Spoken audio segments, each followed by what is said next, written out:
Good evening. Welcome to Left, Right and Centre. I'm Vishnu Shom. On the programme tonight, Hamas and Israel have traded accusations after a blast ripped through a hospital in war-torn Gaza, killing over 500 people. While Hamas claims that the blast was caused by an Israeli rocket, the Benjamin Netanyahu government has maintained that they have had no role in this attack. The Israeli military has blamed Palestinian militants for this, saying that the terrorist group Islamic Jihad had fired a rocket which misfired that triggered a series of events. All this on a day when the US President Joe Biden arrived in Israel at a time when divisions between Israel and the Arab world were more stark than ever before, with the four-nation conference in Jordan being called off after the Gaza hospital attack. On the show tonight, we'll be looking closely at who was responsible for the attack on that hospital in Gaza, but we'll also be looking at the United States and whether they have underperformed in their role to bring an end to the violence and enable the beginning of a peace process. Video of a Palestinian rocket over the skies of Gaza. Moments later, this explosion directly under the rocket's path at the Al-Ahli hospital. Palestinian agencies say 500 are dead, a number not yet confirmed. The key question still unanswered is whether the rocket you just saw misfired and its debris fell on the hospital, causing the tragedy. Whether Israel accidentally struck the hospital as it targeted a nearby area from where the latest Hamas rocket barrage was being fired. Or whether this was a failed rocket launch from right next to the hospital, possibly from a parking lot. The Israeli armed forces now claim, on the basis of drone footage, that this is exactly what happened. With daybreak over Gaza, however, clear images of the impact point at the hospital began to emerge, indicating damaged cars, no evidence of a larger crater, and damage to the hospital, with some international experts saying that the claim of 500 deaths seems implausible. According to the Australian imagery expert Nathan Rusa, footage from ground level this morning shows essentially no crater and very little damage to the building around 20 meters away from the impact site. Israel uses precision-guided munition in its aerial attacks of the Gaza Strip, essentially laser-guided or GPS-guided bombs. These are designed to precisely take out specific targets and prevent collateral damage, in other words, the loss of innocent lives. Despite this, thousands of innocent civilians have been killed in Gaza. Israel says this is because civilians are being used as human shields, with terrorists mingling with the civilian population. What's more, Tel Aviv says hundreds of Hamas rockets have failed after launch since the war began, and shared this graphic to point out that the Al-Ahli hospital lay directly in the path of the rocket launch site. While the causes of the hospital tragedy are now seeing claims and counterclaims, other key questions remain, and the international impact can be seen. The tragedy happened just hours ahead of the arrival of the US President to Israel, and resulted in the cancellation of a four-nation meeting in Amman to be attended by Joe Biden and also the Palestinian president. What's more, the divide between Israel and the Arab world is starker now than perhaps ever before, with the Iranian, Saudi and Jordanian leadership slamming Israel, with some referring to the attack as a war crime. Vishnu Shom for NDTV. In the last little while, the Washington Post in an article has suggested that there is evidence in the United States that in fact Hamas was responsible for the attack, or the Islamic Jihad group was responsible for the attack in Gaza. The Islamic Jihad has been seen as an affiliate of Hamas and perhaps even more extreme than that terrorist group.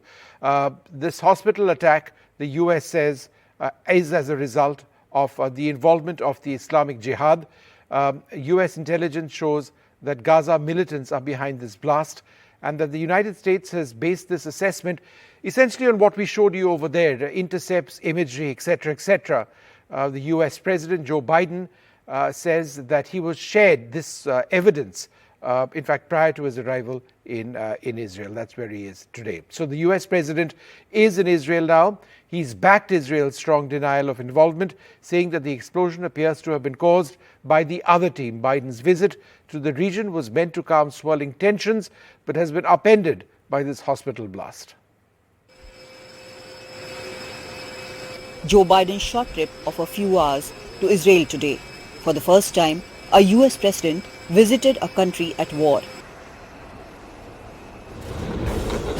But this time, the stakes are too high for the world, for the US, as several of its citizens are held hostage by the Hamas. Even as protests against US support to Israel, like in Amman, are growing. I want the people of Israel, the people of the world, to know where the United States stands. I've had my great Secretary of State here. He's been here for a lot, but I wanted to personally come and make that clear. Terrorist group Hamas has slaughtered, as has been pointed out, over 1,300 people, including 31 Americans. And they've taken scores of people hostage, including children. They're committed evils and atrocities that make ISIS look somewhat more rational. In the aftermath of the attack on Gaza's Al-Ahli Baptist Hospital, Palestinian Authority President Mahmoud Abbas cancelled a meeting scheduled with Biden, Jordan's King Abdullah II, and Egyptian President Abdel Fattah el-Sisi in Amman in Jordan. A White House statement said, the US President looks forward to consulting in person with these leaders soon and agreed to remain regularly and directly engaged with each of them over the coming days. As protests spiral in Iraq, Turkey, Lebanon, Iran and Jordan, the peace efforts appear to be in tatters. For Biden, who expects to be the Democratic contender in the 2024 presidential elections, this does not look good. The Republicans are sure to bring it up as a major failure of American diplomacy. There are already questions about aid to Kyiv as the Russia-Ukraine war drags on. Efforts to have a better working relation with China are still not on track. Russia and China's stronger ties are a worry. Both Russia and China will try to use the Middle East conflict to their advantage. A wider Middle East conflict will also impact fuel and share markets. Economic impact from the COVID pandemic is still not over. So did American diplomacy fail where it should have mattered the most? Will Israel scale down its operations against Hamas to minimize collateral damage? And then there is the question of more than 200 Israeli hostages still being held in Gaza. There seem no easy solutions, and neither Biden nor PM Netanyahu can avoid the damage. In Delhi, Kadambini Sharma for NDTV. Well, joining us now, Major Doron Spielman, spokesperson of the Israeli Defense Forces. I'm also joined by Dr. Ehab Besayo, Vice President for Communication and International Relations at the Dar al-Kalima University in Bethlehem in Palestine. Raymond Vickery, the former U.S. Assistant Secretary of Commerce, and Ambassador Virendra Gupta. I'd like to go across to Mr. Raymond Vickery first. Sir, let's talk a little bit about the visit of the U.S. President to Israel.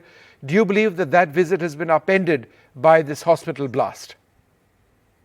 Well, thanks very much for having me. I believe that we need to step back and see how extraordinary it is for a sitting president of the United States to go to a war zone. And the president's message is one really not of violence or war. It is one to try to keep this war from spreading.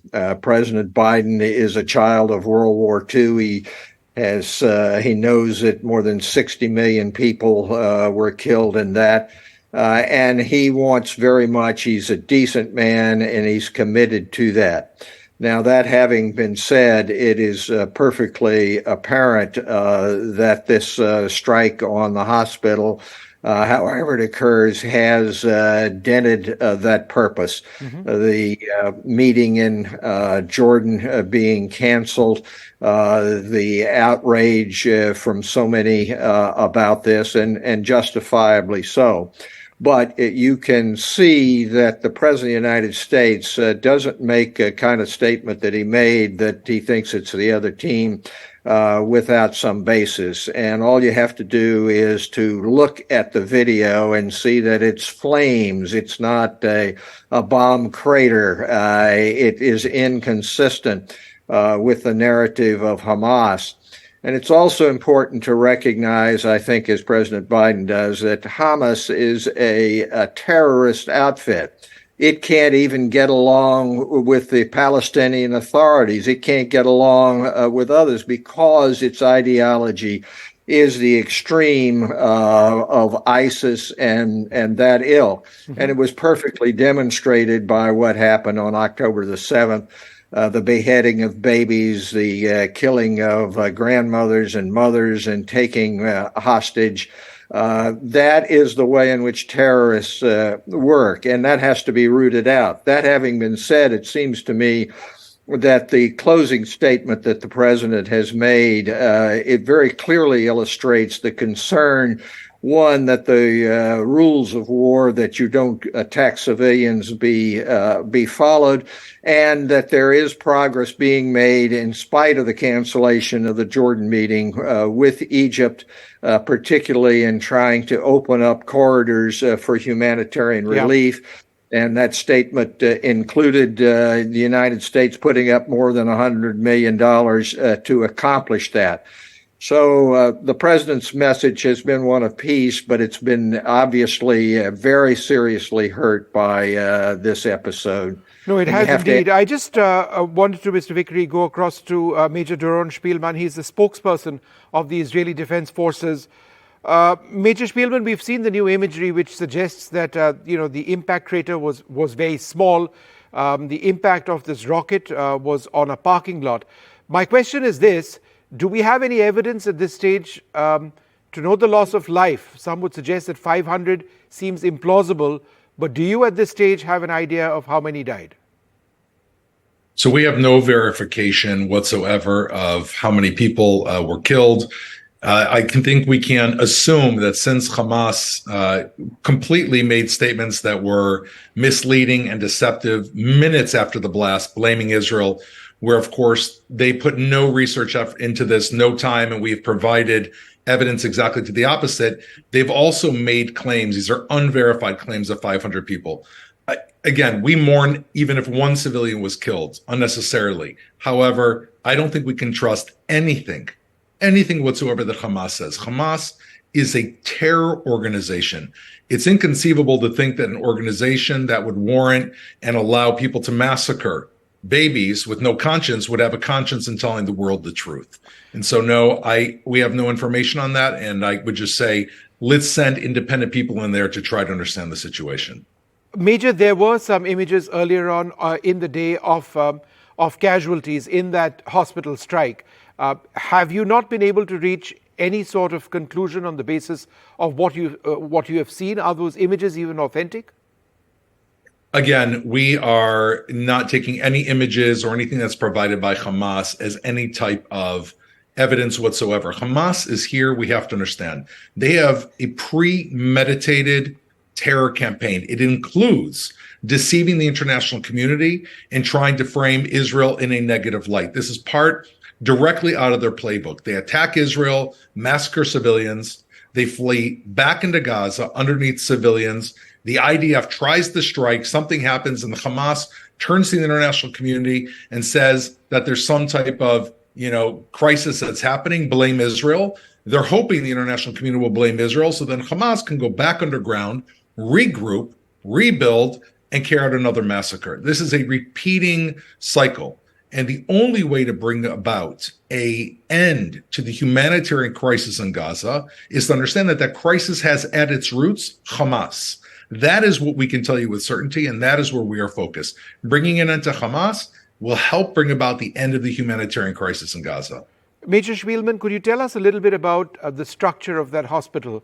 Again, on the basis of the imagery which you do have, do you believe that there's been serious damage? Because some of the imagery which has been with the media seems to suggest that that is not the case. Correct. Our satellite photographs show very, very clearly, both before the blast and after the blast, that the hospital structure is intact and that the blast occurred in a parking lot next to the hospital. Therefore, it is, again, since we can see Hamas said it hit a hospital, from our imagery, it did not hit a hospital. Hamas said it was fired by us. We understand it was fired by them. That just lends more weight to the idea that we cannot believe anything they're saying about this. I'm not saying that a civilian wasn't killed. We have no idea, but we cannot believe their numbers, and they're very likely inflating them. All right. I'm also joined at this stage by Danny Ayalon, the former Deputy Foreign Minister of Israel. Mr. Ayalon, irrespective of what Hamas has to say at this juncture, it has had an impact, to further accentuate the differences between Israel and your partners and the Arab world at a time when four nations were supposed to get together in Amman and try and, talk peace potentially.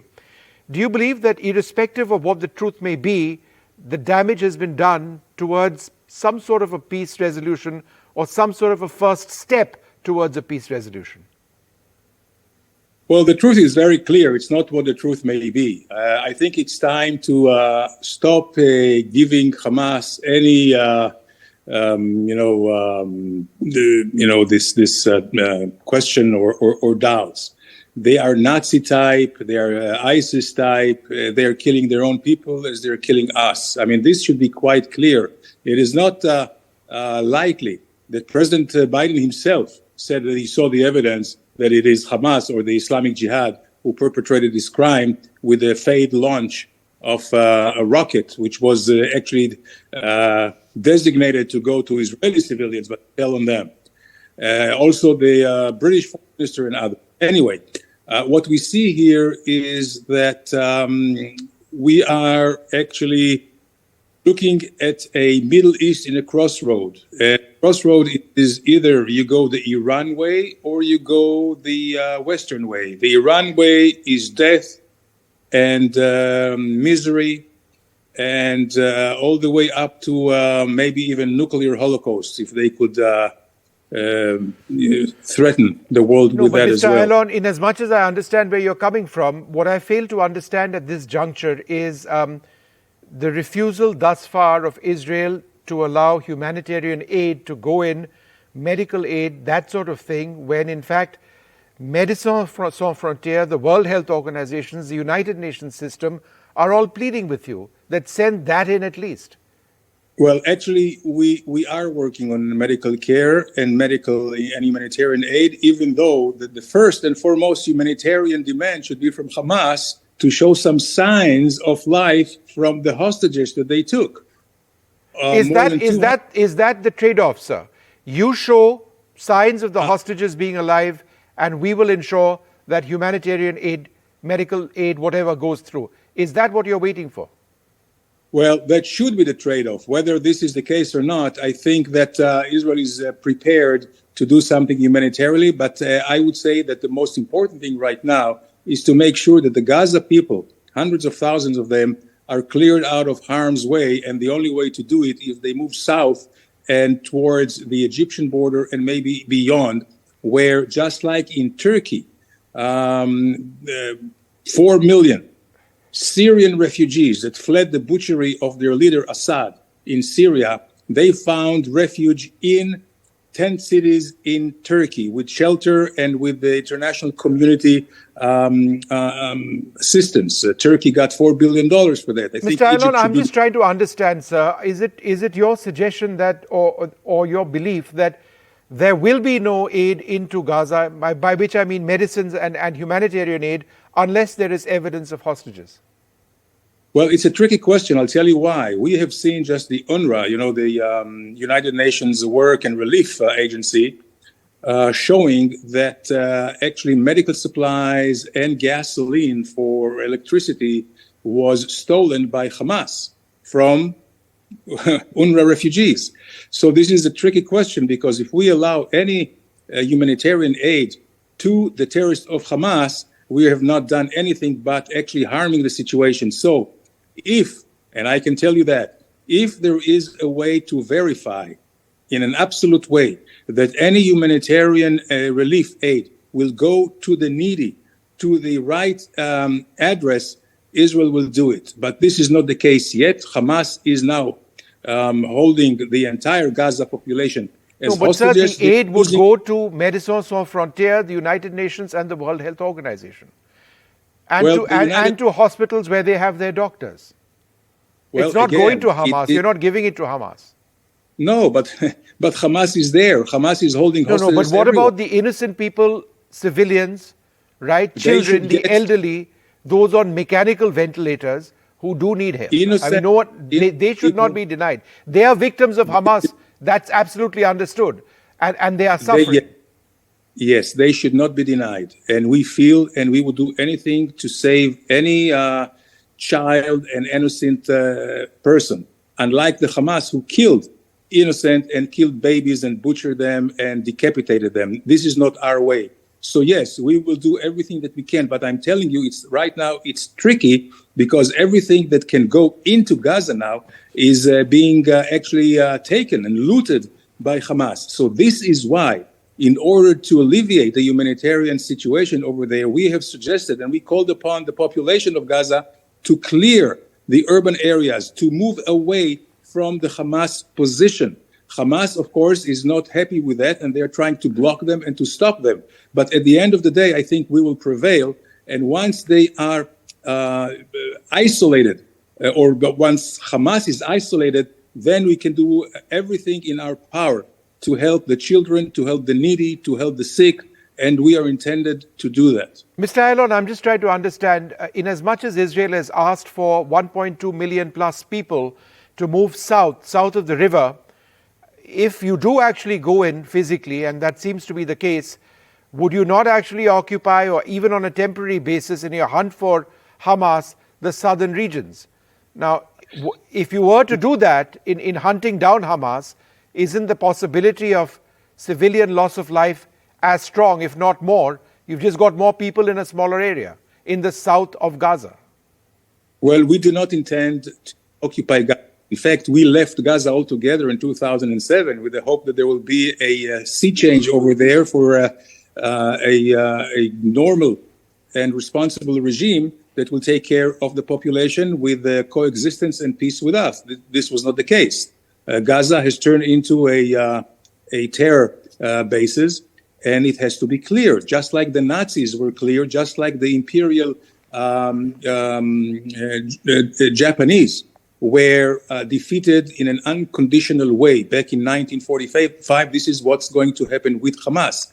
And once they are surrendered and are no longer relevant as an entity whatsoever, then Israel is not going to stay in Gaza. Then we will have to think about the day after, who can take over. Is it the Palestinian Authority that can take over? Is it some kind of an international structure with maybe some Arab multinational force or UN force? This has, will have to be thought. All right, so lots of points over there. I think none of us really know where this is going at this juncture. Thanks very much for being with us. I just wanted to go back to Major Spielman for a moment. Major Spielman, on a daily basis, we see thousands of these rocket attacks, or if not thousands, then certainly hundreds of rockets being fired in the direction of Israel. Is there at this juncture a sense that those rocket attacks are waning in numbers, or is it almost as intense as it has been in the last few days? So we've seen, first of all, close to 7,000 rockets shot at Israeli citizens from the Gaza Strip, mostly from Hamas, also from Palestinian Islamic Jihad. I can tell you that they wane and they grow. Around this time in the evening, just a few minutes ago, rockets were fired. I heard out my window the interception towards central Israel, and it's unconscionable that any country should tolerate rocket attacks on its own civilians. Yes, we've invested our tax dollars and our hard-earned dollars to developing technology and to trying to protect our citizens, but nothing is 100%. Those rockets sometimes slip through and they can cause enormous damage. And once again, it points to Hamas. Their will is to kill Israeli civilians. Every one of those rockets is in contravention of international law. Every single one of them is a humanitarian disaster because the one entity, which is like ISIS, that Danny alone said, is Hamas, and that is what they are dedicated to. Therefore, any claims they make should not be believed. Anything they say must not be believed. We have to understand who they are. They are the face of evil. Would it be fair to say that Israel hasn't gone into Gaza as yet because the conditions in Gaza are such that you could be getting into a trap, by which I mean the presence of large numbers of anti-tank missiles possibly, the presence of terrorists operating from subterranean networks, and therefore if you were to go in, you might be walking into a trap. Is that a concern? Of course, the concern for the lives of our soldiers is our top priority, along with the lives of the citizens in Israel. It's clear Hamas has been planning. This wasn't something they hatched overnight. They've clearly embedded themselves in tunnels safely underneath the ground while their families are asked to stay above ground in the line of fire, something that the average rational person cannot understand. What father would tell his wife and his children, go to sleep above ground in the direct line of the missile fire while I'm safe underground? It's difficult to grasp that anybody could be this deranged, but that is the situation in Gaza. When we move forward with our operations, we are striking from the air serious targets. We eliminated 3 of their leaders last night. As we weigh the following stages, of course, we'll be taking into account Hamas has embedded itself. It's fully armed, and it's using its citizens as cover. It's a deplorable situation, but we are going to move forward in achieving our goal. We will destroy Hamas. Major, again, it's the same question I asked Danny Ayalon, and the question is this: while you've asked civilians to move south, eventually, if you're hunting Hamas, you would possibly need to operate in the south of Gaza as well. So, if you've got many more people in an even more finite space of space which is available physically, there isn't the possibility of collateral damage or more civilian casualties more likely? We're doing everything we can to try to get civilians out of the way. Your question is a good one. But right now, we're focusing on northern Gaza so that civilians can move to southern Gaza. It would obviously be easier, and I think many countries in the world would have opted, if this many people in the population was killed. To give you an idea, proportionally, this is over 40,000 people being killed in the United States. Many countries would just go in and destroy the Gaza Strip in order to destroy Hamas. We are not doing this. We're trying to move civilians out of the line of fire, which complicates the situation, puts us at risk, makes us more difficult and more long-term. But that is the IDF. We are the Israel Defense Forces. We're here to defend our civilians. We're here to eliminate Hamas. We care about civilian lives, and therefore we want to try to the best degree possible to enable Gazan civilians to get out of the way of fire. That is our goal. All right, Major Spielman, thank you very much. For joining us and sharing your thoughts. Thanks very much indeed. I wanted to go across to Dr. Ehab Besaiso, who's been listening into all of this.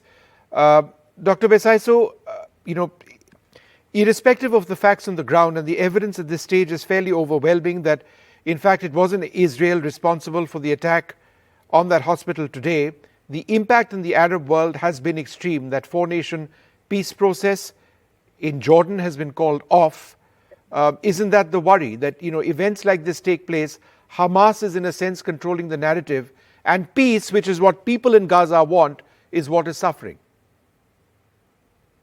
Yeah, well, thanks for having me. I've been on hold listening to all what your guests have been talking about, and let me be very honest with you, I'm extremely shocked by the statements that have been given by your guests, because it's entirely inaccurate, and it's trying to sway the public opinion, the international public opinion, in favor of the military assault on Gaza by the Israeli forces, which is, by the end of the day, this is something that doesn't serve truth, doesn't serve justice, doesn't serve even the victims who are paying their prices, and they are caught in such a chaotic situation caused by the Israeli forces. I'm here in Bethlehem, and I'm trying to monitor everything what happened, and let me start with one simple thing. Your guests are from the U.S. and your Israeli guests, they are just keep saying and repeating that they were killing of the children, Israeli children, and beheading of Israeli children. I think the White House itself, they issued a statement that what Mr. Biden had declared in his press conference earlier, it wasn't accurate. So what's for repeating such a false information? Even the CNN reporter herself, she said that she apologized about inaccurate information when she reported about the killing of the children. What's the point of repeating this in every single news bulletin in an international media? This is the first. The second, I was extremely surprised and shocked that Mr. Ayalon is comparing what the Israeli forces are doing by trying to displace Palestinians in Gaza Strip to what Al-Assad regime did to his own people. Is that meaning that Mr. Ayalon himself is comparing the idea that Israeli forces to a dictator like Bashar al-Assad, who has been an enemy of Israel for years? This is a very contradictory issue. The third, I want to clarify that the space that's been attacked by the missile, it wasn't next to the hospital. Actually, it was in the heart of the hospital. So in order to be fair for the victims who paid for their life last night, I think there should have been an international investigation committee that would be formed immediately to save the Palestinian lives from all this indiscriminate killing. And let me remind you of two things also in this regard.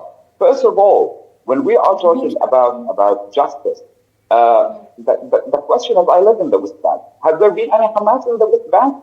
Why the Israeli forces, they allowed the expansion of illegal settlements all over the West Bank and did not give any chance for any proceeding for the peace process, whether to increase the chances of the PA in the West Bank. This is something that it turns to be very clear that the truth is the first victim of words. And I'm really surprised to hear this over and over by Israeli officials and even by international.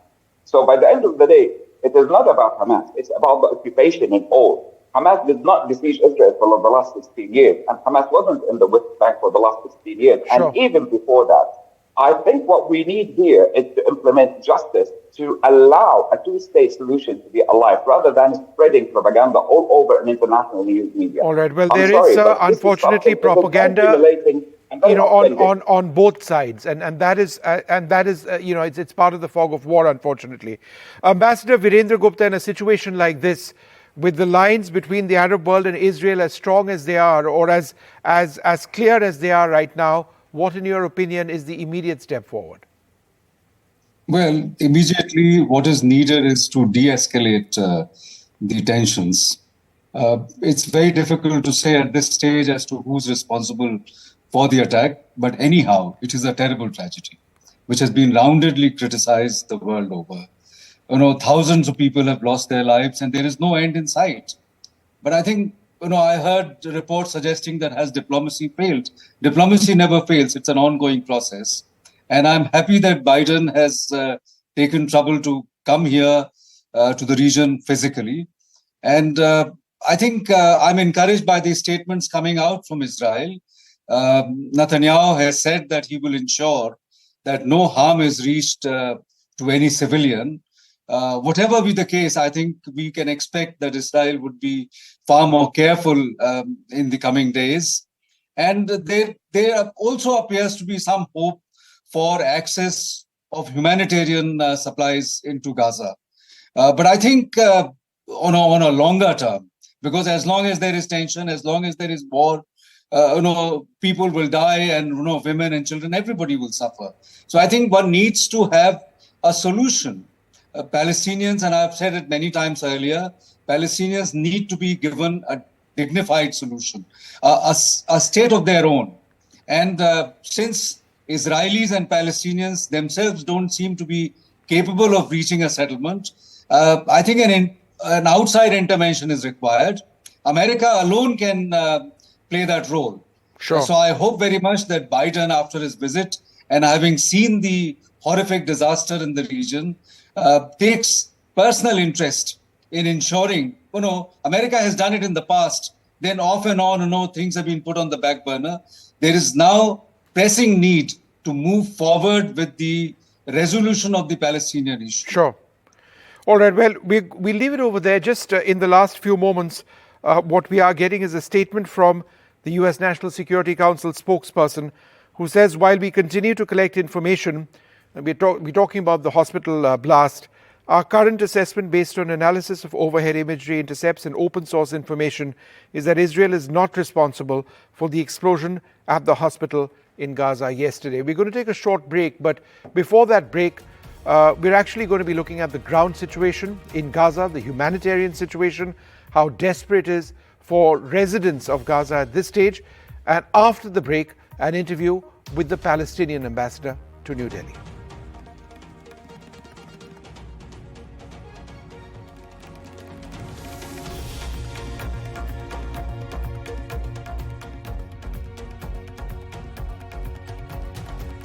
We're joined by Sana Beg, spokesperson and director of communications at Médecins Sans Frontières.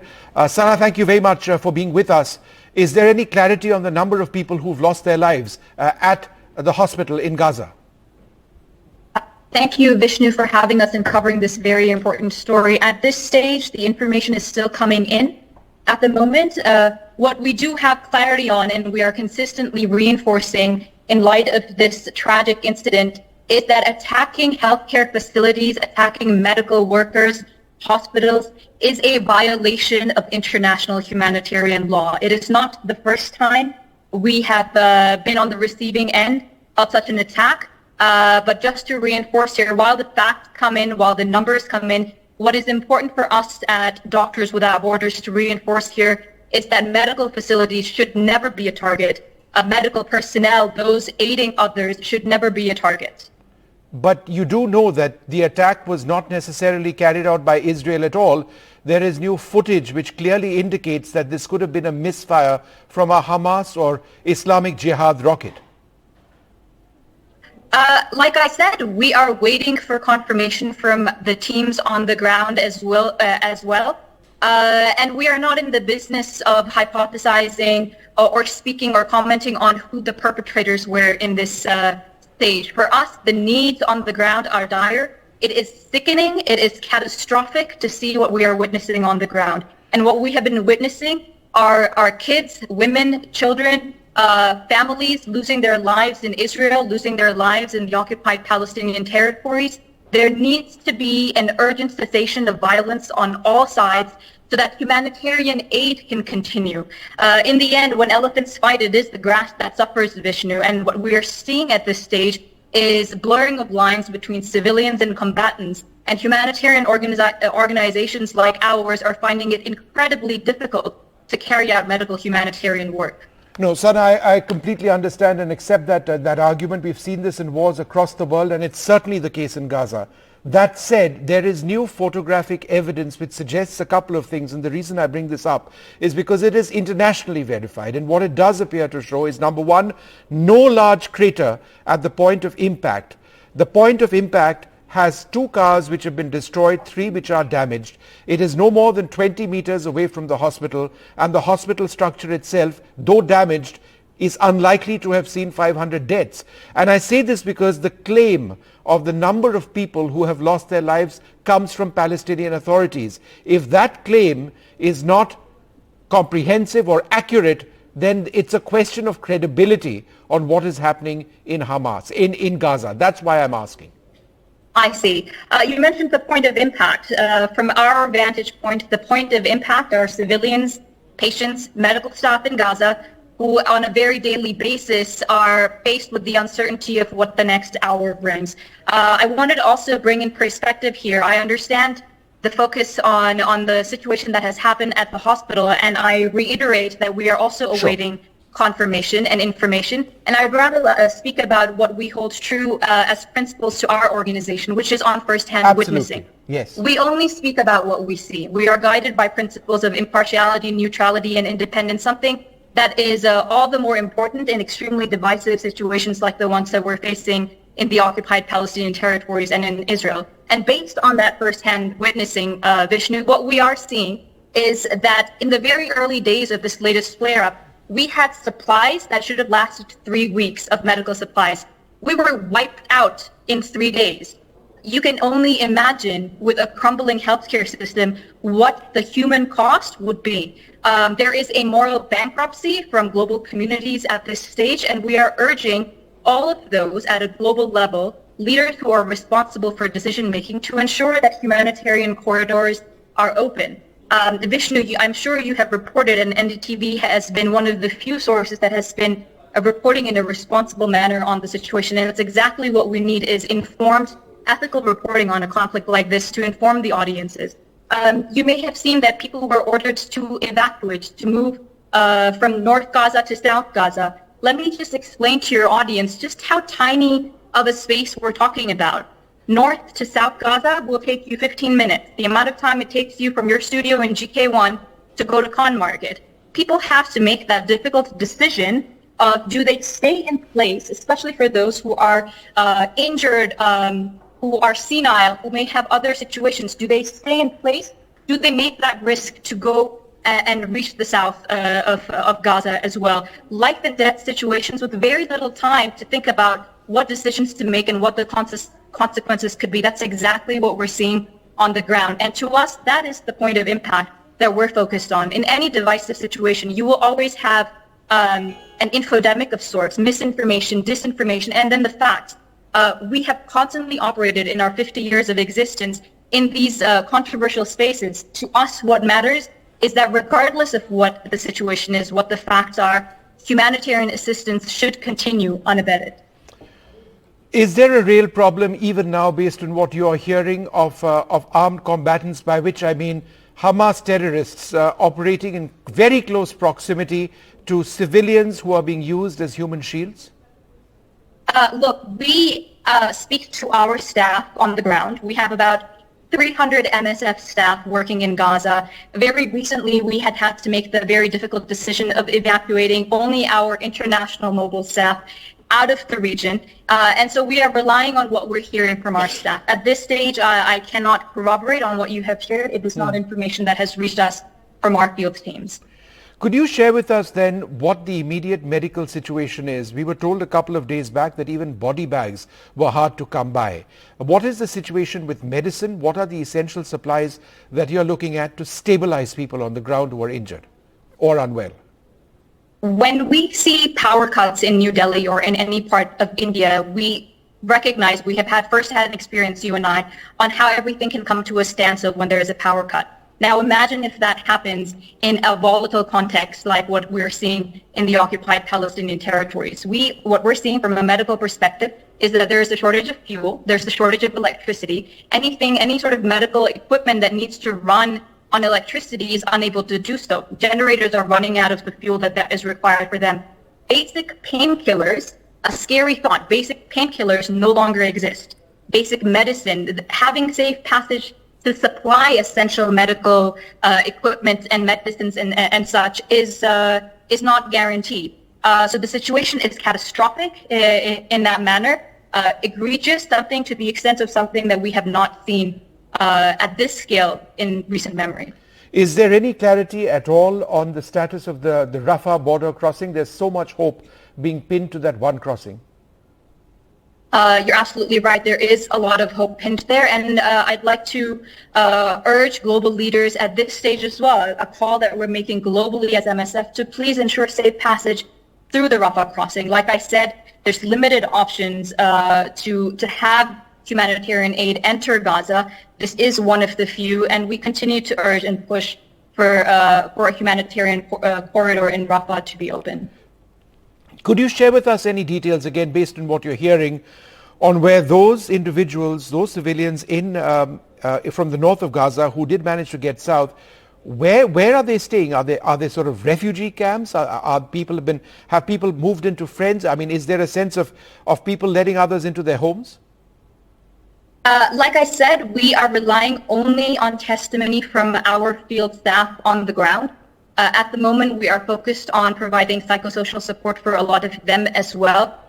This information will come to us at a later stage, and we'd be happy to share that when it does come to us. At this stage, like I said, we're trying to prioritize patients on the ground and our particular staff that we were forced to evacuate.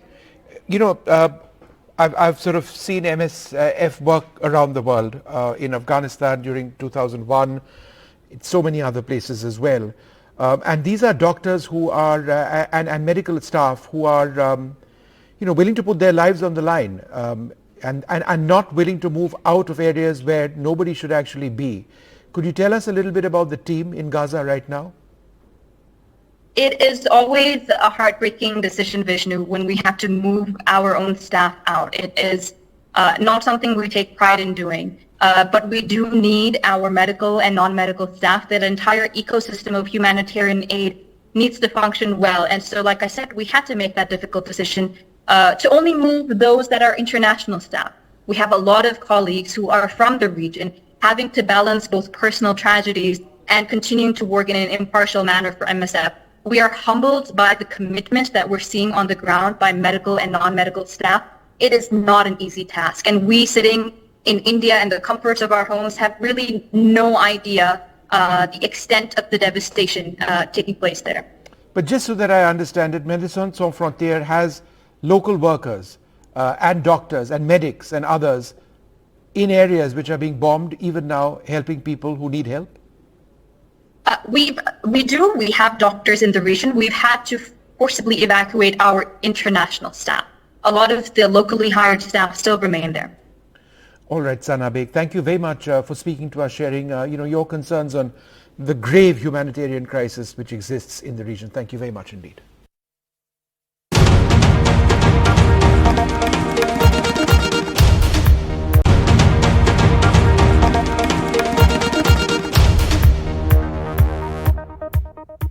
Yesterday was a black day for people of Gaza. A hospital was attacked, and so far, more than 500 people were killed, including hundreds of children and women. I am joined by Palestinian ambassador to India, Al-Ahli. Thank you, sir, for talking to NDTV. What do you have to say about this attack?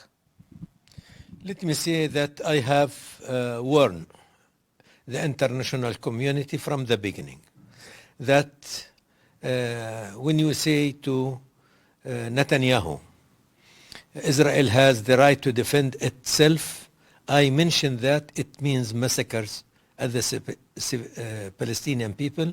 Especially, he was calling all the leaders of the world to support him to free his hand. Free his hand for Netanyahu. He's a war criminal. And we were expecting what has happened anyway. Especially, they did not stop even after the massacre. Now they are warning people after this massacre to leave north Gaza to the south of Gaza. And they are bombing south of Gaza when you are talking about Rafah. South of Gaza when you are talking about Khan Yunis. They are bombing Khan Yunis. They are bombing Rafah. And they want the people of North Gaza to go to the south, to Rafah or to Khan Yunis, where they are bombing. Sir, but Israelis are saying that they did not attack. They have nothing to do with the attack on hospital. It was a failed rocket attack by Hamas. Hamas has killed the children and the people of Gaza. That's what they are saying. I think it's a joke.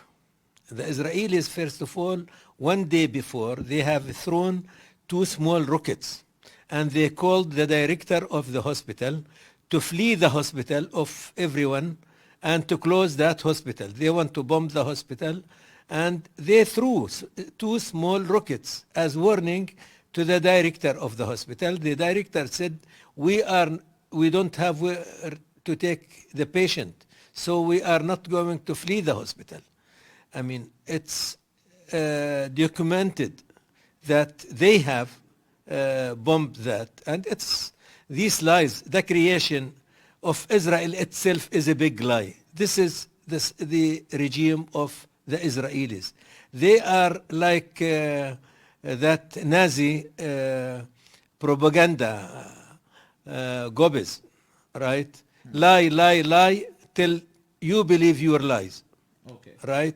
So this is the Israelis. They are war criminal. They are doing ethnic cleansing and genocide in the north and all Gaza, let me say. Now, sir, what do you see? What is the solution? Because President Biden, U.S. President Biden has now reached Israel, and there was a meeting scheduled in Jordan where the President of Palestine, Mr. Abbas, was also who was also attending that meeting with the King of Jordan, and leaders from other Arab countries were also coming. But now that meeting has been cancelled after yesterday's attack. Now, what is the way forward? Where do you see its ending?